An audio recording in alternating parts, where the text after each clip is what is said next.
Evening, everyone. Thank you for coming. Welcome. Welcome to the inaugural lecture of our public lecture series on the Wisconsin idea, past and present.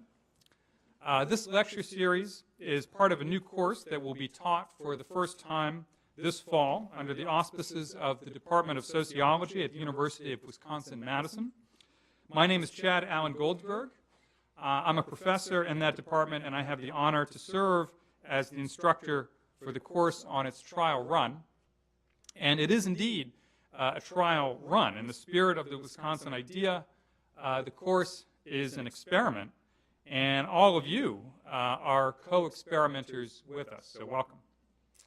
I encourage you to participate actively through our course website, www.wiscidea.com, and our Facebook page. I don't know if anybody here is on Twitter, but if you're live tweeting this or subsequent lectures, please use the hashtag #WiscIdea. Before I introduce tonight's speaker, I want to thank a few people and say a few words about why this public lecture series is needed. In particular, I would like to acknowledge Patrick Brenzel. Where is Patrick? Is he in the room? Okay, so Patrick is up there. So he's okay, great. So I would like to acknowledge Patrick Brenzel, the sociology department staff member who envisioned this course and has done more than anyone to make it a reality. And I would also like to acknowledge and thank emeritus sociology professor Joe Elder. Where's Joe? There he is. Joe, if you could stand up. Yeah, great. Thank you, Joe. Joe has generously contributed his time, energy, and wisdom to help with the development of this course, and I'm really appreciative of that. I would also like to thank the Department of Sociology at UW-Madison. If you wish to support this lecture series and other activities of the Sociology Department, then I encourage you to make a donation to the department through the University of Wisconsin Foundation. I also want to thank UW Extension, which has done a great deal to support this lecture series and make it possible. Again, I think you can donate to them through the University of Wisconsin Foundation. I do want to add my colleague, Pam Oliver, is passing around a sign-up sheet. So if you can take a moment this evening to let us know who you are, just put down your name and contact information if you don't mind. That would be helpful for us. It gives us a record of who's coming, who's taking part and participating in the lecture series. So that's going around. Let me say a few preliminary remarks. Let me raise a question, first of all. What is the purpose of a public university? Is it merely to train students for the workforce, or should it aspire to do more? When former University of Wisconsin President Charles Van Hise declared in 1904 that he would never be content until the beneficent influence of the university reached every home in the state, he gave early expression to what we now call the Wisconsin idea.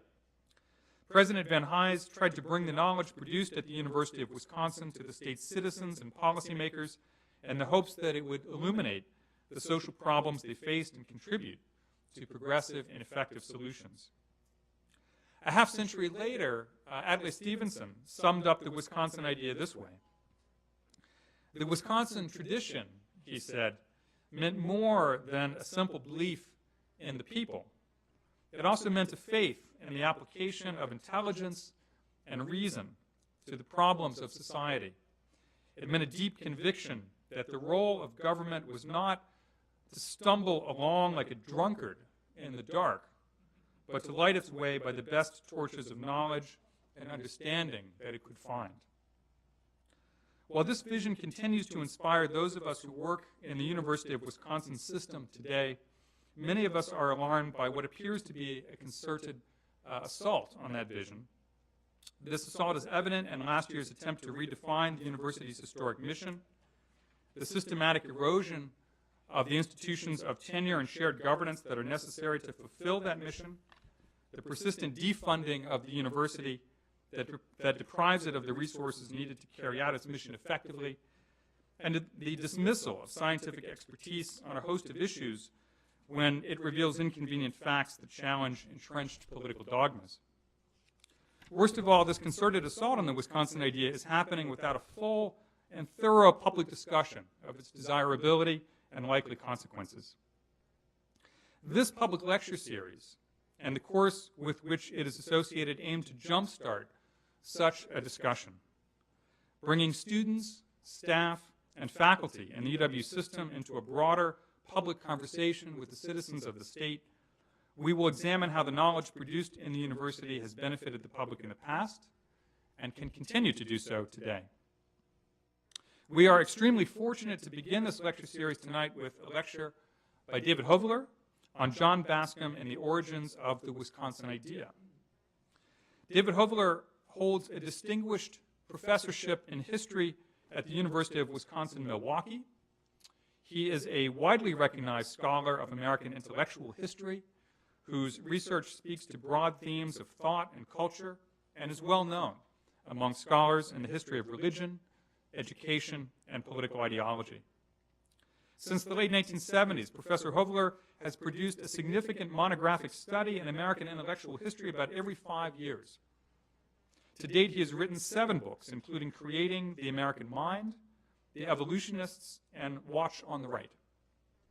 From his scholarship, one learns about the wellsprings of American conservatism over 4 centuries, about the religious, institutional, and political origins and structure of American higher education, and about how public intellectuals draw from past thought and shape contemporary political discourse. Tonight's lecture is based on his latest book entitled John Bascom and the Origins of the Wisconsin Idea, published earlier this summer by the University of Wisconsin Press. You can purchase a copy. Some copies will be available outside the lecture hall after the lecture this evening, so you can purchase a copy if you would like to do that this evening. It's also available for purchase through the University of Wisconsin Press website or, of course, Amazon.com. And, I finished reading this book last week, and it's a phenomenal book, so I really strongly recommend it to you. It's a fascinating story about a man who has done so much to shape the university and its role in the state, John Bascom. As the title suggests, the book traces the origins of the Wisconsin idea to Bascom, who was president of the University of Wisconsin from 1874 to 1887, and I feel impelled to point out Bascom was the author of one of the first books on sociology in the United States. Bascom exercised a profound influence on a generation of students at the University of Wisconsin, including Robert La Follette Sr., who of course later went on to become governor of the state, and Charles Van Hise, who I mentioned at the beginning of my remarks, who succeeded Bascom eventually as University of Wisconsin president. In the words of John Bunker, professor emeritus of history at UW-Parkside and author of The History of Wisconsin, David Hoeveler shows in this book that John Bascom played a pivotal role in the foundation of the American Public University as a radically new institution of higher learning dedicated to producing better citizens and serving as a resource for government of the Commonwealth. So please join me in welcoming Professor David Hoeveler.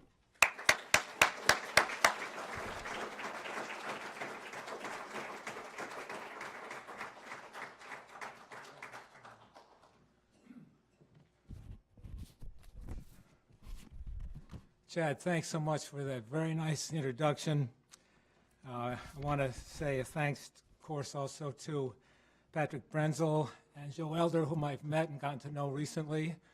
It's been very exciting for me all along the way here, and I'm very honored to be with you tonight to begin this project.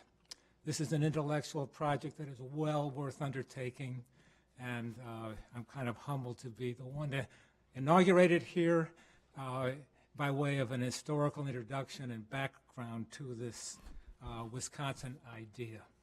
So, my first illustration here is a scene you know very well. When I give talks in Milwaukee, most people do know it. Bascom Hall, which sits at the top of Bascom Hill. And as Chad said, it honors the man who was president of this institution from 1874 to 1887. Now, I know that some of you are enrolled in this course and have done some syllabus readings for this week's subject. Others are fresh to it, are here out of curiosity. So I'm not going to assume too much. I'm going to just therefore give an orientation to our subject by some historical background to the historical background, which is my topic. Okay. So the Wisconsin idea. It originates in that period of American history we call the Progressive Era. Roughly the dates 1901 to 1919 or so. It was a period that saw government initiatives, new legislative offerings at all levels of government in America, from big cities to states to the federal government itself. And Wisconsin has two locations within this progressive movement.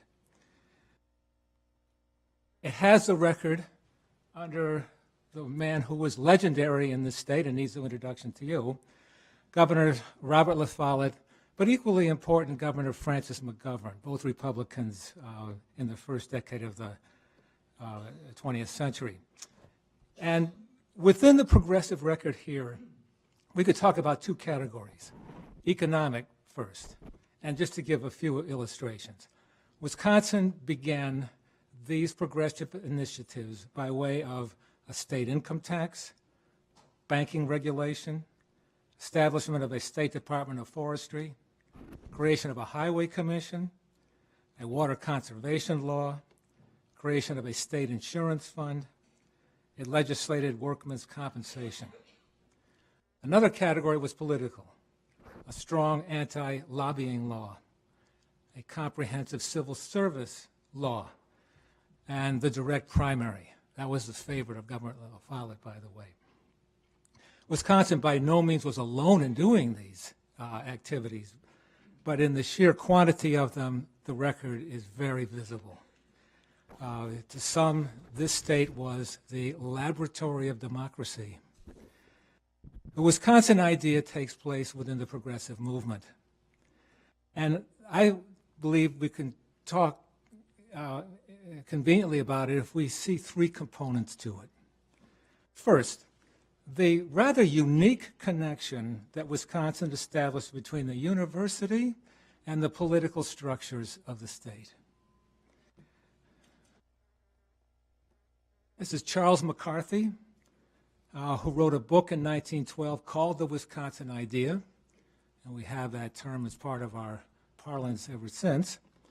But he also headed the Legislative Reference Library, and this was an office that gathered the research investigations of different faculty and made them available to the state legislatures as they studied and designed reforms and legislative initiatives in the way that I've just mentioned. The role of professors was very visible. You know, when Richard T. Ely, I'll say another word about him in a moment, but he was a very prominent person at the time of his being hired from Johns Hopkins here. When he came to Madison, he said, oh my gosh, here we have the state university at one end of the street and the Capitol at the other. And he envisioned right away that by an arrangement by which students under his new program would have contacts and experiences and training with the different offices of government and work very closely. So you can see some of the Wisconsin idea coming into play here. John R. Commons was a person who, as faculty member, had many seminars in which his graduate students and he studied economic statistics, labor statistics in great detail, and these became available through the reference library. Okay. And finally, within this component, professors in public office. This may be surprising, but this was a standout of the Wisconsin arrangement at this time as well. President Charles R. Van Hise, whom Chad referred to a moment ago, actually had 5 offices in the state government, most of them dealing with conservation, which was his academic expertise. In 1909, there were 36 faculty members at the UW who had similar locations on state commissions and bureaucracies. Okay, the second component of the Wisconsin idea is the outreach of the university to the state. Chad gave the quotation from Charles R. Van Hise, president from 1903 to 1919 here.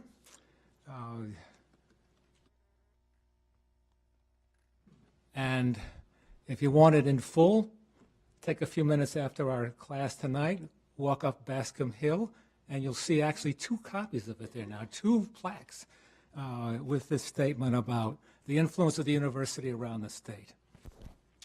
And this was a factor of the Wisconsin idea that really did get national attention. Some of you may know the name of Lincoln Steffens, a pioneer journalist of the late 19th century, the new journalism. He came to Madison in 1909 because he was so curious about what he'd been hearing of the rather exceptional arrangements that were taking place in the state. And he enumerated these for his audience when he published his article. He found extension courses, correspondence courses, agricultural exhibits at state fairs sponsored by the UW, farmers' institutes to demonstrate, by going out to the farmers, demonstrating the impact of seed varieties, fertilizers, pesticides. We got another nickname for this reason too, the Service University. When Charles William Eliot, president of Harvard University, visited and talked with Van Hise, he made the comment to him, you know, you are the president of the most influential state university in America. And then the third component of the Wisconsin idea is academic freedom and the pursuit of truth. Stevens found this a reality as well. He talked to professors, many professors who had been working at other institutions before being hired here, and they all said we have much more academic freedom than we did at our previous locations. Now, I think you know as well that the University of Wisconsin has a legendary place in the history of academic freedom in America. Richard T. Ely, whom I referred to a moment ago, was not liked by some people. Some considered him too radical. They called him a socialist. They charged that he was trying to instigate labor strikes, and they wanted him out. The Board of Regents had an academic trial, if you will, in 1894, and they did themselves proud. They came out with this famous statement about the sifting and winnowing of ideas. However the situation may be at other places, they said, here at this university, this will prevail, the open pursuit of truth. I think this plaque you can read also fittingly with Bascom at the Bascom Hall over here. At my university at UW-Milwaukee, if you go into Mitchell Hall, you will see a facsimile of this with the same words about the sifting and winnowing of ideas. Okay, well, all right, now, what about John Bascom, and where does he come in? Well, the first clues come from the fact, as Chad said, that these two people, Robert La Follette and Charles Richard Van Hise, came out of John Bascom's class. They were both members of the class of 1879. And there's his good friend from the same class of 1879 in Madison. But the question I wanted to attempt to answer in this book is this. How was it that John Bascom, a philosopher, a theologian, how did he have an impact upon Robert La Follette, a dedicated career politician? That's a bad word these days, but oh my gosh, this is what Robert La Follette lived and breathed. And how did he have an influence on Charles Van Hise, who was an academic, yes, but made his reputation in academic leadership at the UW in the years I just mentioned. So, and let's consider this too, the term Wisconsin idea. The noun here suggests something intellectual, possibly, idea, something that might have some intellectual depth, perhaps some larger conceptual framework to it. Can we get to that through the career and the ideas of John Bascom? That was my query. That's what I sought to solve as I undertook the writing of this book. Okay.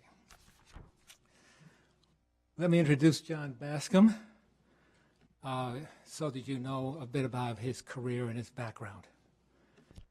He lived from 1827 to 1911. He came from a long line of Calvinist ministers. I mean, going way back, even to the French Huguenots, who were heavily persecuted by the French monarchs. Many of them came to England. Many were prominent in the Puritan movement, which was so thoroughly Calvinist. And many came, as the Bascom family did, in the 1630s to New England. His father was a minister in the Calvinist strain, had found his way to New York and then out to an area of New York known as the Burnt Over District. Oh boy, here's a puzzler, isn't it? What in the world could this mean? Well, it's a term that has become current because it refers to this area of Western New York, upstate New York, in which the evangelical Protestant movement was very intense and marked by camp meetings and campfires that really burned through the night as ministers addressed a gathering of people that had come from miles away, all night long sometimes and for a week at a time. So the reference here is to the burnt over reference to the campfires here. But it was more than just religious because it carried over into the political arena as well. These were reformers. They sought temperance reform. We'll be coming to that in a moment. They fought against slavery. The anti-slavery movement was very strong in this area of New York State. And sometime later, in 1848, at a place 20 miles from where Bascom was born and where he grew up, at Seneca Falls, was the meeting of the first that inaugurated the modern feminist movement of the 19th century. So Bascom inherits, if you will, an area that's richly alive with religious fervor, but ideas and political commitments as well. Okay. In terms of his family, John Bascom lost his father within the year of his birth. So he never really knew his father in any personal way. And it was left, therefore, to his mother to raise 4 children. John Bascom was the youngest of 4. He had 3 older sisters, and they struggled. They faced near poverty in the small farm that they tried to make functional for them and to maintain a living in this part of New York. I wanted to show you this. I have to say I owe this to UW President Ray Cross, who invited me to discuss the Bascom book in his office a month or so ago. And can you see the little, I don't have an arrow here, but you see the little plot that says Mrs. Bascom? That's the Bascom farm. And right above it, you'll notice, there's a reference to Benjamin Joy. I'm so happy to see this because Benjamin Joy was a local man. He had a farm, but he was active in the Presbyterian Church, and he was a rabble-rouser. He gave these fiery talks on temperance. And he got people so mad they threw liquor bottles at him. He said, I got it, and that's one thing. He smashed it and said, that's gone forever. Thank you very much. But he was out campaigning against slavery, too. And John Bascom, as a boy, with some of his friends, would travel with him and help him set up meetings at nearby towns so that he could extend these messages. Okay, so in terms of his education, Bascom went to the school of his father, Williams College in Massachusetts, paid for by his sisters. They pooled what money they had, these 3 older sisters, so that he could attend Williams College. He had brief theological training also at Auburn Theological Seminary near his home, Auburn, New York, and Andover Theological Seminary, Massachusetts. He was professor at Williams, the school of his education, for about 20 years before he was called to Madison in 1874. This is young Bascom as a professor at Williams. Well, folks, I come to the part of the lecture that makes me a little nervous because John Bascom was a philosopher, and he had a massive output in metaphysics, theology, ethics. He wrote a book on aesthetics. And how am I ever going to summarize this in any meaningful way in such a short time? Because it's pretty dense stuff. But I found it so exciting to follow his mind through his thinking, and the more so because as I have made the burden of the book to show that how he was able to move from what appears some rather esoteric discussions into the realm of practical social and political reform. So I'll try to give an outline of that this evening. And maybe just to frame this a bit, I'll just refer to 3 intellectual influences on John Bascom, so we have a sense of where he fits in. And then we'll move on to some more practical concerns in terms of political reform. Okay, so first, German philosophical idealism. John Bascom enters into a long-standing discussion in philosophy that helped produce one of the great ages of philosophy, and particularly in the area of epistemology, the theory of knowledge. This will go back to the very late 17th century with John Locke and George Berkeley, David Hume, Immanuel Kant, and Kant's successors, the German idealists, Fichte, Schelling, Hegel. This is heavy stuff. John Bascom is in there trying to sort it out and trying to make sense of it for himself. And with Immanuel Kant, we come to a real knotty problem in philosophy, of course. Because Kant, on this question of what can we know, said that we can know sensory experience, we can know the data of phenomenon, and we can process it through the categories of intuition, but we cannot know what might transcend this. The realm of God, the realm of moral truth, the realm of a supernatural possibly. Kant did not deny that they existed, he believed they did, but we do not have the intellectual power or the capacity to have access to that higher realm, if you will. Now, if this sounds a little bit vague, maybe if you've studied the American Romantic movement and American thinkers, you're familiar with the Transcendentalists, because this was our group of thinkers who were very much in this mode of German philosophical idealism. Ralph Waldo Emerson, Margaret Fuller, Henry David Thoreau, Theodore Parker is another name. So maybe that'll give a sense of place here. But here's what I would do to summarize it. Bascom acknowledged both the reality of spiritual matter and physical matter. But these, he said, live in a dynamic relationship with each other. They are not compartmentalized, like the Scottish philosophers tended to do. They have a dynamic interrelationship.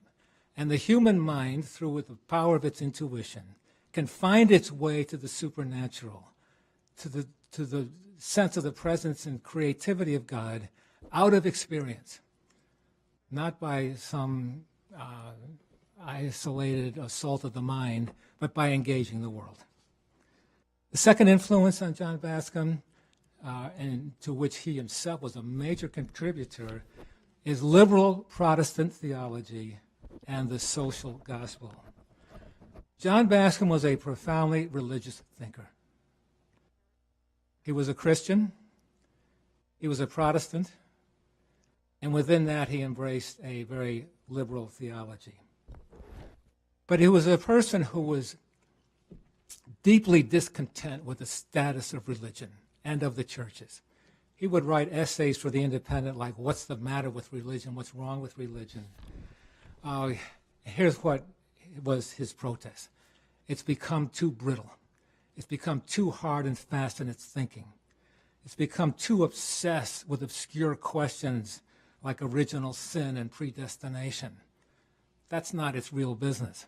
You can see John Bascom broke emphatically from his intellectual ancestry and breaking from Orthodox Calvinism. He didn't like creeds. He didn't like confessions. He didn't like anything that tried to lock up religious truth. And he said religion must have an opening to science and to new knowledge. If it doesn't embrace it and accommodate it, it will die and become irrelevant. If you were in Madison in 1884, you might want to have stopped over and hear John Bascom's baccalaureate sermon. It was called The New Theology. I mention this because these ideas he brought to the campus. He didn't write books and just send them out. These were ideas that his students knew. The New Theology later became a book, in fact, and the New Theology became a refrain within this larger movement, and it was a significant one, of liberal Protestant thinking. Okay, and the third influence on his thinking was evolution. Bascom called evolution the great thought of the 19th century. Well, during his fifth year at Williams, Charles Darwin awakened the world with the publication of his great book, The Origin of Species. For Bascom, evolution was a wonderful new exposure of the ways of God.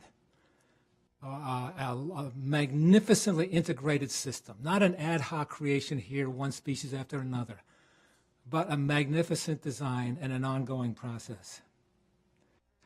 It gave him also a new way of appreciating the human mind as the agency of adaptation for the human species. Unlike other species, well, for humans, it is our intellect that is the key to our survival. All right, so I'll try to come back to these points. Now, how did he mesh these together? I should have added one more point on the outline there, but he did so by deriving a particular view of the state and of government.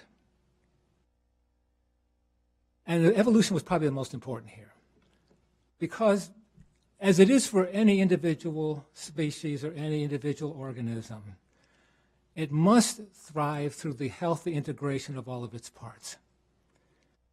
If some parts become dysfunctional, it imposes a severe adjustment on the organism.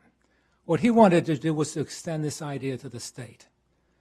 The state, too, must thrive and exercise a healthy life by integrating all of its components in an active, participatory way. If there are groups that are left out, the state is not healthy, and the state will not realize its capacity. Intelligence, Bascom said, should be fruitful in collective as well as in individual effort. The state as an organism, in other words, needs intelligence. Government is the brain of the state that helps the collective organism adjust, adapt, and thrive to its changing environment, and must do so by trial and error as the way of evolution itself. Okay, so this, I think, is our point of transition, because when Bascom emphasized this so much in his classrooms, this is what his students got in a heavy dose. And we know that there was one person at least who took this very much to heart, and that was Robert La Follette. I'll quote La Follette about Bascom here. He was forever telling us what the state was doing for us and urging our return obligation, not to use our education wholly for our own selfish benefit, but to return some service to the state. For all of these ideals, La Follette believed, Bascom, quote, may be said to have originated the Wisconsin idea in education. And he did emphasize this. He emphasized that students serve the state. This is at a time when the college population was very small. So he could see, or he really considered the students coming out of the University of Wisconsin as a kind of intellectual vanguard that would take what they had learned and make it public by working for the state or having a public influence as citizens of the state. Okay, so what I've tried to do in this book is to show how Bascom did move from the realm of religious thinking and philosophical thinking into the realm of the politics of the late 19th century, the politics of the Gilded Age. So there are 3 reform causes to which he dedicated himself wholeheartedly. And I'll give a brief sketch of these 3 activities. First, temperance. Oh, I know what you're thinking. I don't like this part of the lecture myself. He's so strict on this doggone liquor business. But you say, progressive? Are you kidding me?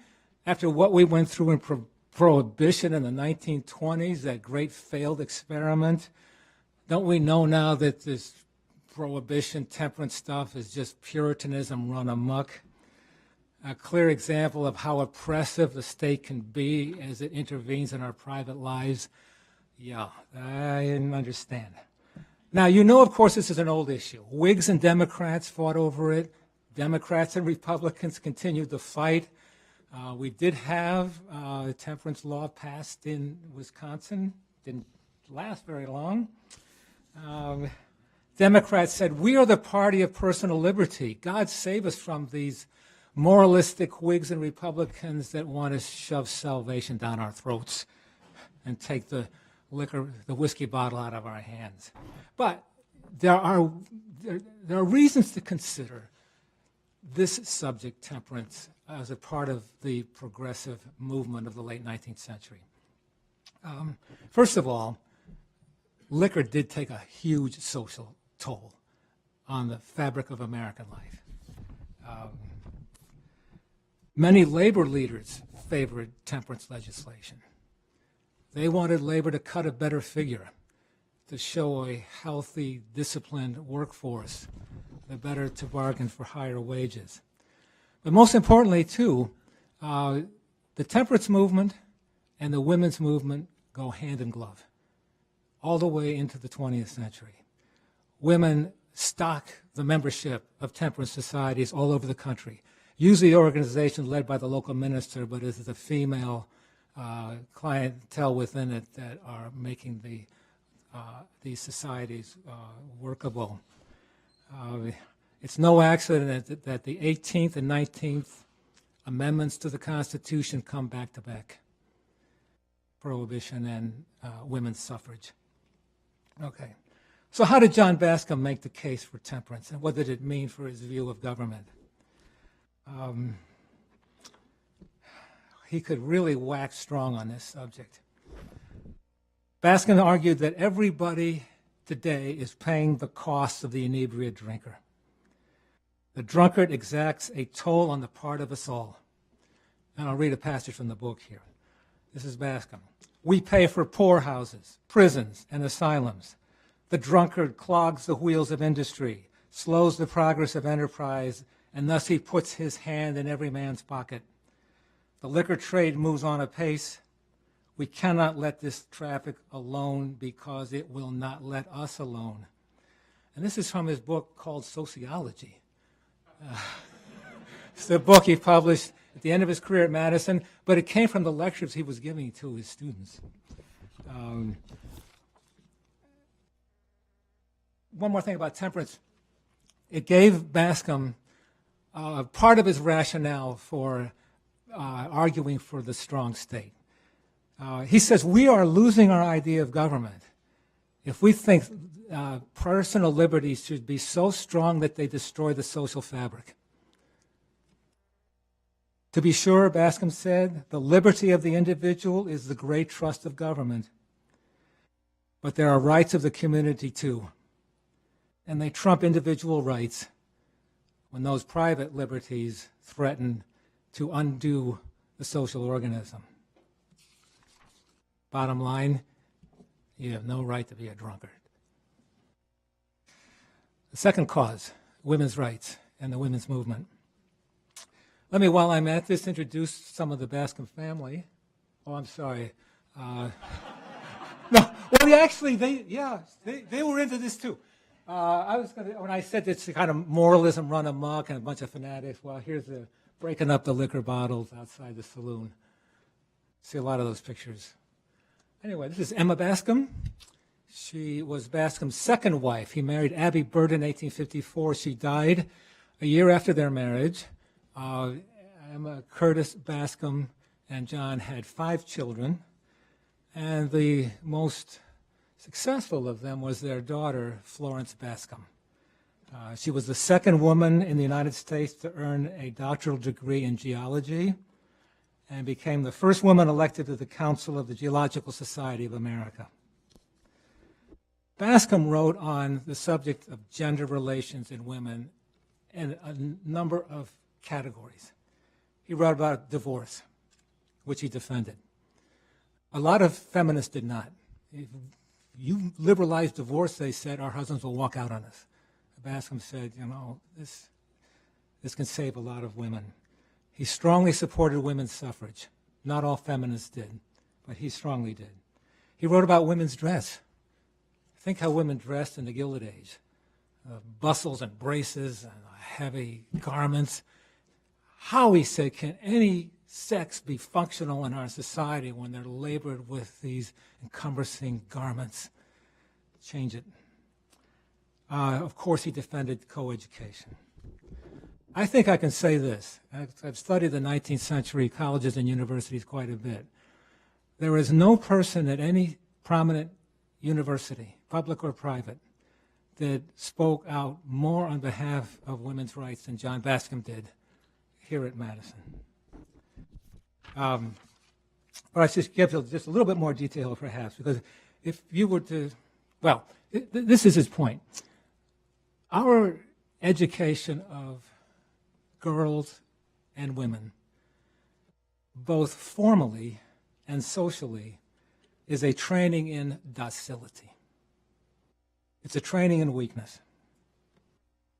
I'll read again. Society teaches them docility, attributes to them habits of sentiment and emotion, pretends to favor them for their special kind of religious piety, and celebrates their feminine virtues by bathing them in, quote, the captivating glitter and flattering attentions of social life. Bascom's views, and he wrote on this subject in very philosophical ways sometimes, may, if you are familiar with Margaret Fuller, a very prominent feminist in the 19th century, see a very close similarity in their views on this subject. What's interesting to me is that she came out of the German idealistic tradition, as Bascom did. So they do reinforce each other here. All right, then the third category I call money and class. We should remember this about the Gilded Age. It was the most violent era of labor protest in our history. The Gilded Age, 1877 to 1900. More strikes, more work stoppages than any decades of American history. Think of the great railroad strike of 1877, the Homestead strike. Oh, shoot. I got ahead of myself. All right, just quickly, I'm sorry. I wanted to say that if you look for people of influence coming out of Bascom's teaching at Madison, you really have to include Belle Case La Follette too. Robert La Follette's wife. In many ways, she had a progressive record that was even stronger than his. I love this picture of the class of 1876 up on the hill there, but you see how many females are there with the class. And a history seminar by Frederick Jackson Turner. He too was a student of John Bascom, became one of the most famous historians in America with his celebrated frontier thesis, and conducted graduate seminars like you see here. Notice how many are women. All right, I apologize for my getting mixed up here because I was going on to the subject of class relations and the economic crises of the late 19th century. The Haymarket Rebellion in Chicago was that kind of event that really terrified Americans. Despite the happy exterior of this Gilded Age, there's a profound insecurity and fear that we are on the verge of class warfare. So when Bascom spoke this way, he was taking on a very controversial position. I want to say this, first of all, that Bascom was a critic of laissez-faire thinking. And this was economic orthodoxy in our colleges and universities all through the 19th century. But Bascom said the problem with laissez-faire economics is that it assumes that we are all part of an equal race, an equal contest. But this is certainly not so. This is mere abstraction. None of us begins the race on equal terms, and the state has a role in adjudicating the terms of competition. Bascom admired capitalists. He admired the capitalist system. He said it's creative, it's inventive. Trade and commerce help bring the community, expand the human contacts. And Bascom favored anything that brought about a greater integration of the parts. But he said, we always come back to one stubborn matter, and that is the race ends up on unequal terms. And we get to a position where very powerful interests have such controlling power that they distort the social organism. They create a disequilibrium within it. This is Bascom and evolution coming in again in his thinking. So again, a quick passage here, referring to the power of the railroad industry. These railroad magnates, Bascom pronounced with indignation, give $100,000 to a political party to secure favors. They buy college professorships and church pulpits. Our civil polity is debauched by these practices and our social fabric shaken. Excessive wealth disrupts the equilibrium of rights that democratic society exists to achieve. Why not call it a crime, he asked. Men appropriate property by force, and we call it robbery. They appropriate under free commerce, and we call it enterprise. Bascom said if we're going to have a measure of fairness in the economic system, then those parties that are not organized must be organized. If corporations can organize, so should labor unions. This was not popular in American higher education. Most of our college presidents were fairly conservative people and would not endorse Bascom's support of unions.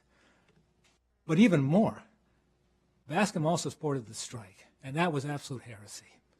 That was putting the bomb in the anarchist's hands. Was it be the charge against him when he said, the strikes may be what it takes to address or redress the matter of this disproportion in the social organism. Okay. Now, academic freedom and pursuit of truth. I'm going to finish up with a reference to this side of the Wisconsin idea. You can imagine, of course, that John Bascom had a lot to say about the role of the state university in American society. Much of it would be familiar to the words of any college president of the day, but a lot of it is pure Bascom. And he does so by relating the state university to the state itself. The state, he said, needs intelligence. And it also needs the means of finding intelligence and utilizing it. And this can only come by an open pursuit of new knowledge. This is the major role of a public university. Bascom's words. These are in reports he gave as president every year to the Board of Regents. We should have no restrictions on what is taught at the state university. We must legitimate all new knowledge, and we must sanction all methods of pursuing it.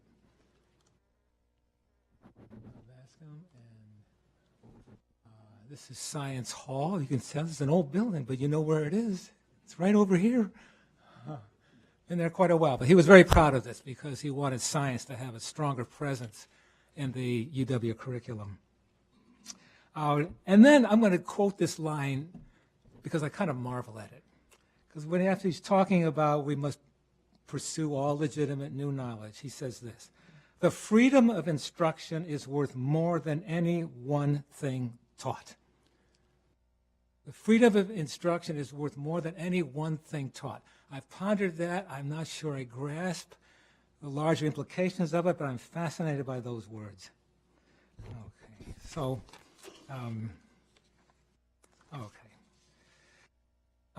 the Bascom legacy, my last section before one more thought.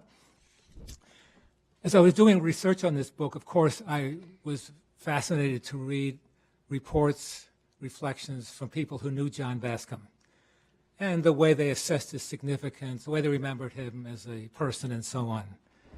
But what really did impress me is how many said that when Bascom came here to Madison, we noticed almost immediately among both students and faculty a new enthusiasm for scholarship, a new spirit of inquiry, and a quest for new knowledge, but a new kind of intellectual seriousness was, I think, the most revealing word here. Now, Bascom, in his reports to the Regent, said our faculty must have more time to establish their reputations in their fields of expertise. He called for a reduction of their classes. He called for their not teaching in two departments, as they often were here,